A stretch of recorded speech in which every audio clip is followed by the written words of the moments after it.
Hey guys, welcome to Knockers on the Bottom. I'm your host, Jay Mill. Jay Miller, if you like. Just want to get into some things to look out for in the preseason finale tomorrow. I expect both Cooper Rush and Trey Lance to play in the game. I do expect Trey Lance to play, of course, a lot more. So just kind of looking to see if Trey takes an even bigger step from week 2 to week 3 of the preseason. They're going against the Chargers this time around. So just kind of want to see what he does against that defense and kind of try to keep his progression going. Another player I'll also be looking for is Mozzie Smith. He didn't get to play last week because of the allergic reaction, but I do think he'll play some this week. Looking forward to see how he bounces back. He's looked good in practice since that whole thing happened. But it'll be nice to get him some game action just to kind of get his feet wet. You know, this is the last time he'll be able to get action like this before the regular season starts. So it'll be nice to see what kind of happens there. Also, I'll be looking to see who, as far as the offensive linemen, are taking reps. I know Tyler Guyton was held out for some knee soreness, so I'm not quite sure if he'll play in this game since he was held out of practice. Now, they might just be cautious here because Chuma Doga is hurt right now, and they probably don't want to get their other starting left tackle hurt. You know, even though I believe Guyton, even before Doga got hurt, was ahead of him on the depth chart. He seemed to take a hold of that position in training camp, and if they hold him out, that'll pretty much solidify it because they probably don't want to get him hurt before the season opener against the Cleveland Browns, knowing that he's got to see Myles Garrett, and that's going to be, you know, a beast that he hasn't dealt with yet. So some of the other guys, I'll be looking to see Cooper Beebe out there getting his last snaps. This basically, I don't have to go through everybody as far as the young guys. I guess I can group them all in. All the young guys, I'm looking to see how they look in their last snaps before the regular season come around, because those guys that I'm naming, they're on the team. They're not cutting Mozzie Smith. They're not cutting Tyler Guyton. I didn't name them yet, but they're not cutting Maris Leofau. They're not cutting Marshawn Nealon. They're not cutting Kalen Carson. I don't even believe they're cutting Ryan Flournoy. But it'll be nice to see all of those guys out there and getting some reps before, you know, their last sort of game speed reps before the regular season does come around. Now, when it comes to the regular season, in the NFL, there's some certain tiers of speed, right? In the preseason, it's a little bit faster than college, you know, because these guys are all, you know, they would all have been All Americans or, you know, all ACC or all SEC, whatever have you. They're basically the all stars of college, the best of the best. So the speed is faster than college, but it's still slower than regular season football. When you get to the regular season, the speed picks up another notch. And then when you get to the playoffs, the speed ticks up even another notch. So even though they're getting these reps and they're quote unquote game reps, they're still not quite as game speed as we'll see in the regular season. And the reason is all the guys are not playing, right? So when I say game speed, it doesn't necessarily mean the guys that are out there are not trying hard, but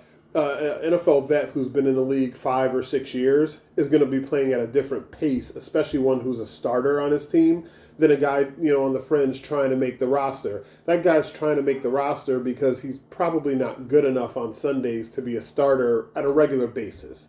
Well, you know, there's a lot of guys who make their name in the preseason and then they come in and they do nothing in the NFL. There's also guys that make their name in the preseason and they can be a fringe starter or a rotational player for you. But when you get to the regular season, you're facing all the guys. You know, you're facing Myles Garrett. You're facing, you know, week 2, you're facing Lamar Jackson. And you're facing Flowers and, you know, Henry and all those guys. So, like, when you get to the regular season, it is a whole different animal, but it's still nice to see them get quote-unquote game reps against other guys who are trying to make the team.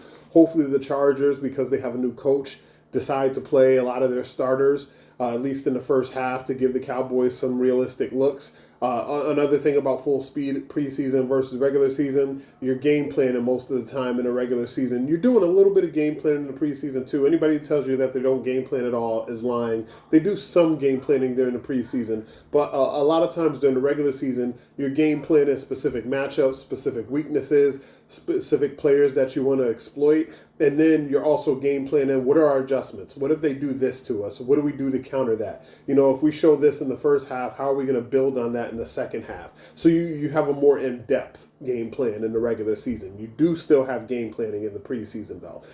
So some other things I'll be looking out for as well is to see some of the fringe guys on the end of the roster for the Cowboys specifically. What do they do to separate themselves? I believe Ryan Flournoy has separated himself and has probably got that fifth or sixth receiver slot locked up. What does Jalen Cropper have to say about that? What does Jalen Brooks have to say about that, even though I kind of believe he's on the team too? I think the Cowboys actually carry 6 receivers. But there's going to be Cropper, there's going to be Billy Johnson, there's going to be Harmon, there's going to be Flournoy. So all these guys, if one of these guys can make a last-second push to make the final cuts harder and make the Cowboys have to use some of that creative roster manipulation in order to keep one of these guys, I'd like to see that. The same with the running back room. I want to see how Deuce Vaughn does. I want to see how Royce Freeman does. I want to see how Malik Davis does and Snoop Connor and Nathaniel P. and see if any of those guys can force can see if any of those guys can force the Cowboys' hand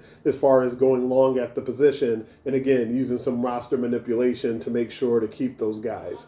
Same thing with the offensive line. I feel like they'll keep 8, maybe 9 the most. I've seen some roster projections think they're going to keep 10, 11. I don't know who that 10th or 11th guy is. I don't care how good of a training camp Josh Ball has had. He's had a handful of years to show what he could do. And I know a lot of times you don't want to have a guy on your roster that you've put that much time into, and then, at the end of the day, you got to end up releasing him, and another team gets to reap the benefits of all, the building that you did with that player. But honestly, at a certain point, you got to either, what they say, ish, or get off the pot, right?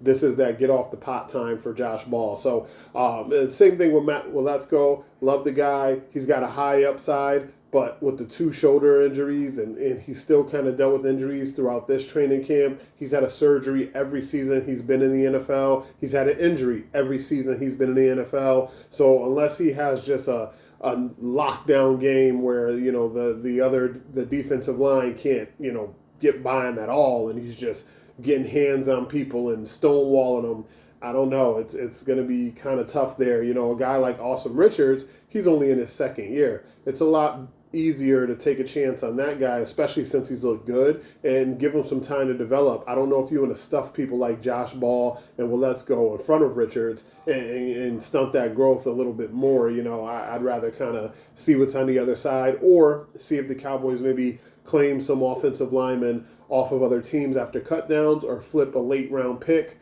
day 3 for an offensive lineman on another team. We'll also be looking out for that for the running backs as well. Hearing some rumors that they're not necessarily done tinkering with the rest of the roster, whether it comes to the defensive line or whether it comes to the running backs. They're still active.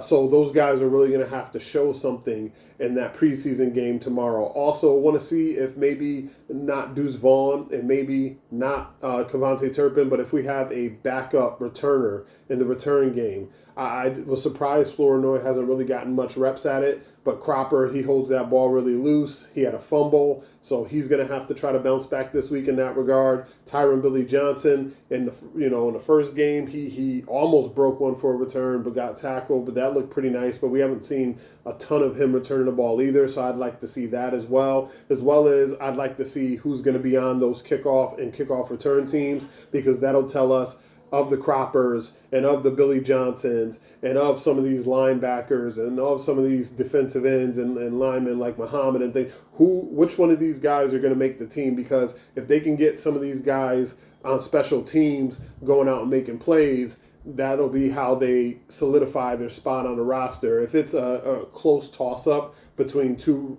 wide receivers or 2 defensive ends, but one of them is pretty good on special teams, they're probably going to go with the special teams guy, because at least that guy can do multiple jobs on game day. They can carry him on the active roster. He can cover kicks, and then if you have a receiver or a defensive end or a tight end with an injury, you can throw him in there, also get some snaps. So it'll be nice to see. And speaking of tight end, this is last chance for Spanford. This is last chance for Fant. This is last chance for Stevens, even though I think Stevens has really, solidified his spot on the roster. If he has a horrible game, then maybe that changes things. I don't think so. But Hendershot, those guys, this is their last hurrah to see if they're going to be a Dallas Cowboy this year. It doesn't mean that they won't be back on the practice squad. There's 53 roster spots, but there's also 17, roughly. I don't know. I might be off by 1 or 2.